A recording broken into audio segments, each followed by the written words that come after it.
Today I'm going to show you guys how to make a surface level mimic farm in Terraria. And the most important thing about this video is you're going to learn that you can actually make a mimic farm on the surface level of the game. All you need to do is make a big enough area, and it has to have naturally occurring dirt block walls in the background. So what we're going to do is we're going to make a little farm here. And while we're making the farm, we're actually going to set up a little step here. So we're going to do a little bit of experimentation. Because I have the dragon, which you probably won't have at this stage of your playthrough, I'm pretty protected, so I can actually start getting the mimics while we're getting everything else set up. So we're going to use half-second timers, and we're going to use dart traps. The reason why we're using dart traps and half-second timers, you can use 1-second timers, that's no problem, is because it's going to wake the mimics up who are off the screen. So we're just going to turn on both of these, and that way we are going to have mimics coming towards us while we're preparing. So as soon as you hear the little clinking noise, that means you have done the right job. Now I've just noticed that we actually need a bit more room on this side. So let's get this started. Every time you are making one of these farms, just bear in mind it needs to be wide enough and it needs to be deep enough. And if you ever need to add more, of course, just add more. You won't always have the drill containment unit. But that's completely fine. You're going to be able to do this by hand, just using your pickaxe. And maybe about here will be good enough. Now, this isn't exactly the ideal situation. I feel like you guys will have a better situation for your mimic farm. First of all, I'm late game, so I don't need the mimics anymore. And second of all, you won't have as many tunnels, hopefully, underneath the area. Just watch out for the traps as you're moving around. Do you see the way we have little areas down here? It's actually going to cause issues. Now, this trap farm and this mimic farm is going to have multiple uses. So I'm going to show you all of that as we go. But first of all, let's start the farm itself. So we're going to make it out of crystal blocks because why not? And let's get started. So we're going to do 1, 2, 3, 4, and we're going to go all the way up to 10, 5, 6, 7, 8,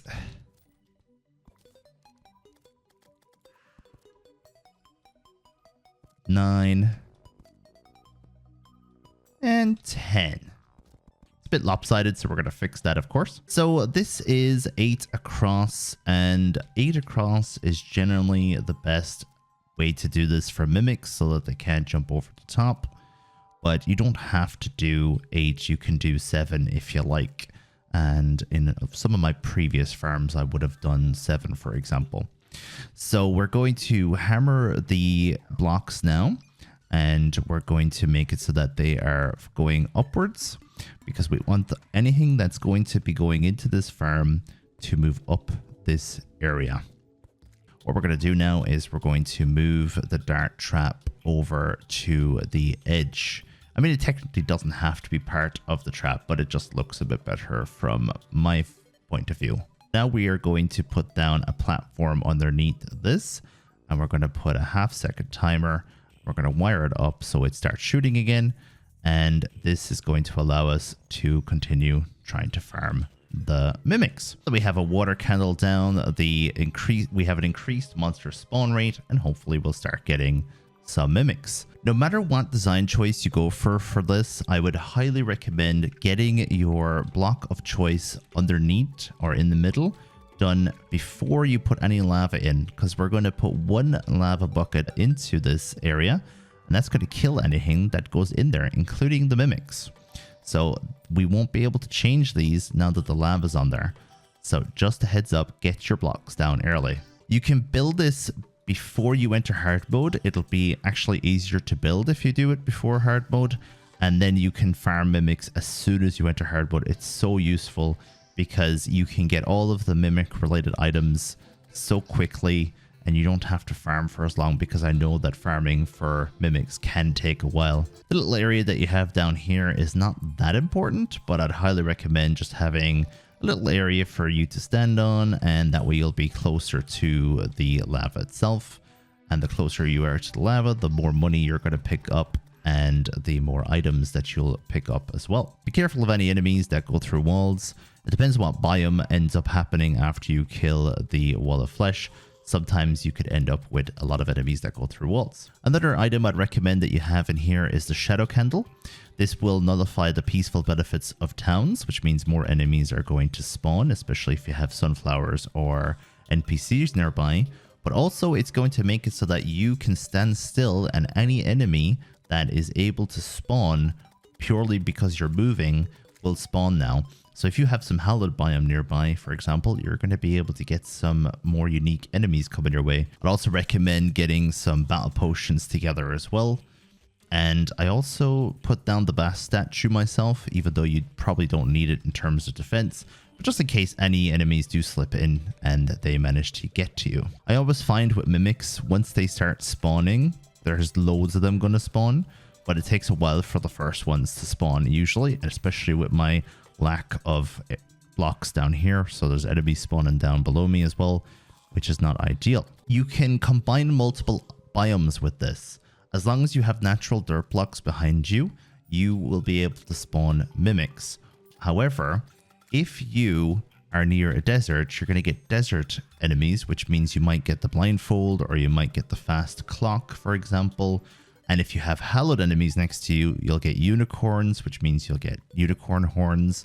You'll get pixies, which means you get pixie dust. You get all sorts of different things just by making one of these farms in an area where you're going to be getting mimics and other enemies at the same time. So as you can see, we have our first mimic and we will actually be getting loads of mimics now that the first one has spawned. So our dragon's going to kill it, and we're going to get the Titan Glove. We're going to get this Violent Star Cloak. We're going to get the Philosopher's Stone. Once it rains, it pours in Terraria, honestly. I mean, I must have waited about half an hour for my first mimic, and now I'm after getting 4, one after the other. Best thing about this is the amount of gold you're going to get too. So I have the cross necklace. If you want to make this even better for gold, if gold is your main thing, then you can equip the lucky coins. So anytime you do damage to enemies, they'll drop coins. I suppose using the Stardust Dragon for that isn't the best idea because he's going to do too much damage and he's not going to hit them enough, but it will add a little bit more coinage to this farm. But the fact that you can farm mimics on the surface and you can do it right next to your base just changes the game completely, because you can do this before you get into hard mode. As soon as you get into hard mode, turn on your dart traps and sit here, collect all the different ingredients necessary from mimics and all of the different items that you can get from the biome enemies that are going to be entering the area. You're going to become super rich from this, and I think you're going to really enjoy it. So best of luck, and I'll see you again in the next video.